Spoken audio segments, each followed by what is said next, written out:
to me, the most important of this group is Demarcus Riddick. And Cole, you've talked to him several times. Do you think Auburn could turn that page? Matter of fact, of course you do. You put in a prediction. Oh yeah, I'm gonna stick with it. I'm gonna stick with my prediction. We're kind of battling out here between us and the our Alabama page, who also put in a prediction for him to flip.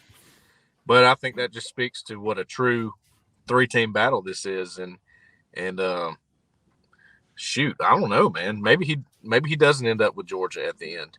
Maybe he ends up with one of the in-state schools. I could definitely see it happening. Right now, I see it as Auburn. I see Auburn as the team to beat, and I've heard that from several others who would know about his recruitment. He's right down the road, Chilton County. That's right above Montgomery, for those that don't know. I don't know. Something tells me that he gets the hometown feel from Auburn, and that means something to him. Every once in a while, there's a recruit that comes through. That is a big selling point. To me, this is that guy. And having him back on campus right now on Monday, huge. It couldn't be bigger, in my opinion. They really needed to get him as soon as possible. Like I said with Jordan Ross, like I said with Daniel Calhoun, that was a guy you could not wait to get him in. It had to be soon, and they got it done, or they're going to get it done today, we think. You mentioned 3-team battle, man. You hear Keith talk about all the time. You got to beat the big dogs.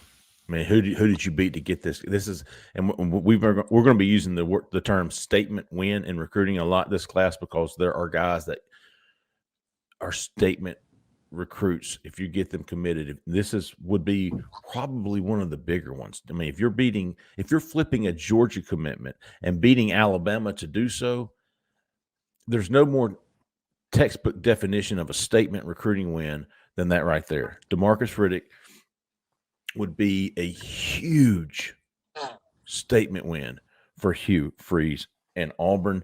Josh Aldridge, Ron Roberts. We'll see what he has to say. We hope to talk to him Monday evening after he leaves. Sterling Dixon, I'm glad you touched base on that. We were kind of concerned, or not really concerned, but we were wondering where he was on Auburn's board. I think it was in the last week or two. Was Auburn really that high on him? Was Auburn really trying to push to get him to flip? We didn't really know, and we still really don't know. We just know he's coming in for a visit today.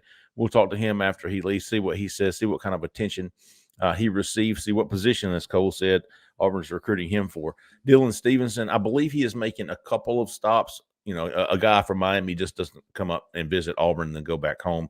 Not typically, at least. But Auburn is on one of the stops he's going to be making. 4-star. He's more of a true edge guy. I think he's 6'4", 230. Zach in the back makes a very good point here on our private chat. He would be the first.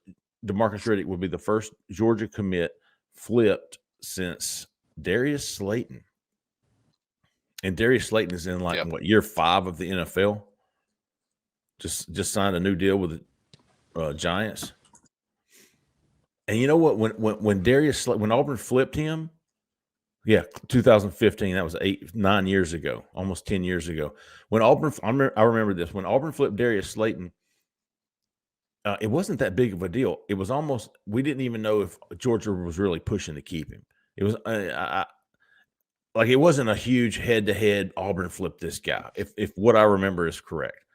I think he was a 3-star guy at most of his recruitment. I don't know if he ended up as a 4-star or not, but it wasn't that big of a deal. I mean, yes, Auburn flipped that guy, but it wasn't like the number 2 linebacker in the country, the number 35 overall recruit in the country. I mean, if Demarcus Riddick stays at number 35 where he is right now in the On3 industry ranking, he is threshold of 5-star ranking. And who's to say he doesn't end up there before it's all said and done? Huge statement win would be for Hugh Freeze.